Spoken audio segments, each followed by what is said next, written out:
چھوٹی عمر کی شادی۔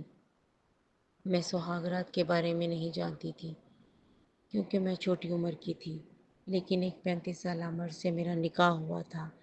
میں کیسے اسے برداشت کر پاتی؟ میں کیسے اس کے جذباتوں کو ٹھنڈا کر پاتی؟ یہ تو مجھ سے بڑا تھا۔ میں جب اس کو قریب پاتی میرے ہاتھ پیر کانپنے لگتے۔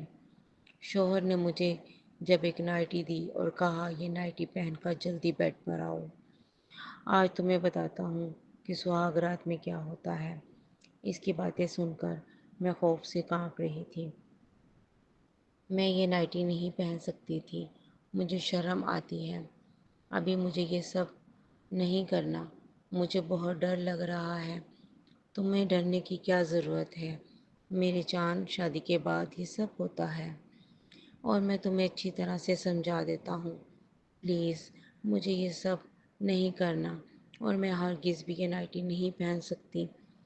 چلو میں ہی تمہیں پہنا دیتا ہوں، تمہارا شوہر ہوں، مجھ سے کیا شرمانا۔ یہ کہہ کے میرا قریب آیا اور میرے وجود سے کپڑا ہٹایا۔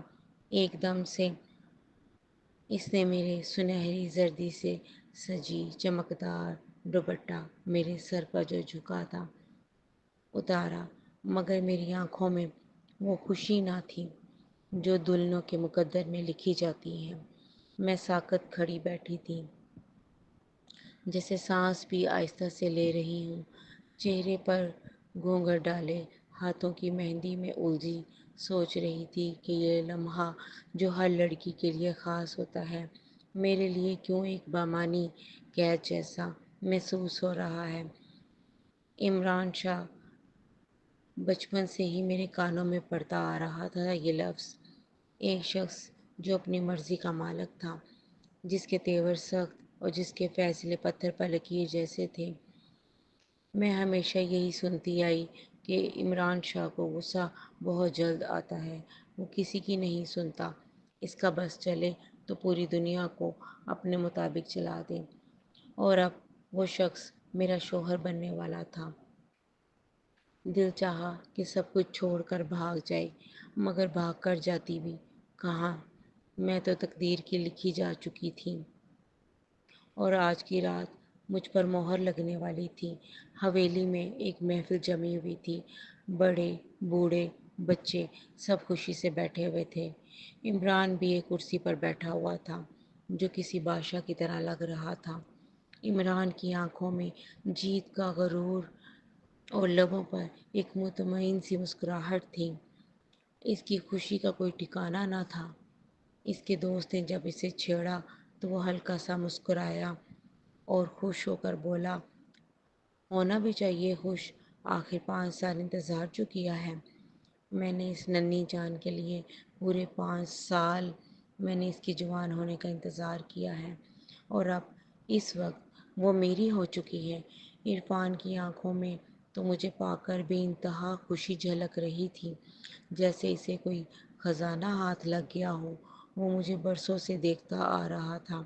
میں شروع سے ہی بہت نٹکھٹ سی چہکتی رہتی تھی، اسی وجہ سے عمران مجھے پسند کرتا تھا اور وہ جانتا تھا کہ میں اسے بہت چھوٹی ہوں، لیکن وہ پھر بھی مجھے حاصل کرنا چاہتا تھا۔ اسے یقین تھا وقت کے ساتھ سب ٹھیک ہو جائے گا۔ وہ تو اپنی مرضی سے شادی کر رہا تھا، لیکن میں تو اپنی قسمت پر رو رہی تھی۔ ہمارے خاندان میں وہ سب سے پہلا بچہ تھا، اسی لیے وہ سب اس کی عزت کیا کرتے تھے۔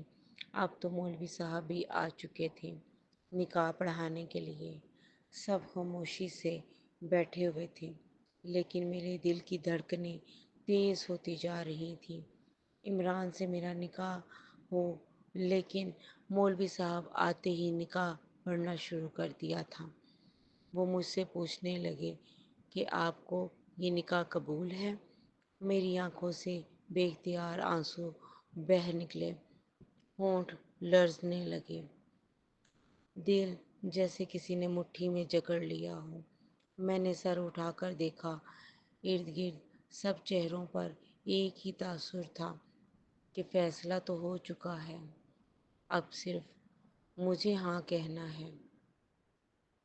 میری ماں سامنے کھڑی تھی، آنکھوں میں التجا تھی، جیسے کہ کہہ رہی ہو کہ میری لاچاری کو سمجھو۔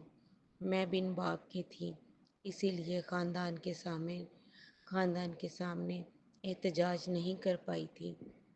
زیادہ تر رونے کی وجہ سے میری ہچکیاں بھی بند ہو گئی تھیں۔ میں پھوٹ پھوٹ کر رونے لگی۔ میرا دل چاہا کہ چیخ کر کہوں، نہیں، مجھے یہ نکاح نہیں کرنا، مگر زبان ساتھ نہیں دے رہی تھی۔ نیکسٹ پارٹ اس اسٹوری کا دیکھنے کے لیے چینل کو لائک کریں، سبسکرائب کریں۔